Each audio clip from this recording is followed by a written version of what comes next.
So ito okay na, ginawa ko na Panasonic top load automatic washing machine. So ang problem niya, hindi siya umiikot sa clockwise rotation, parang nakaipit lang, pero kapag counterclockwise umiikot siya.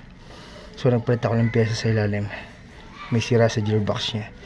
So yung ganitong problem, kapag hindi magaling yung technician na pumunta, hindi niya kayang ma-repair yan, or replacement ng buong gearbox ang kanya kailangan gawin, which is mahal yan. So okay na to, nagpalit ako ng pyesa.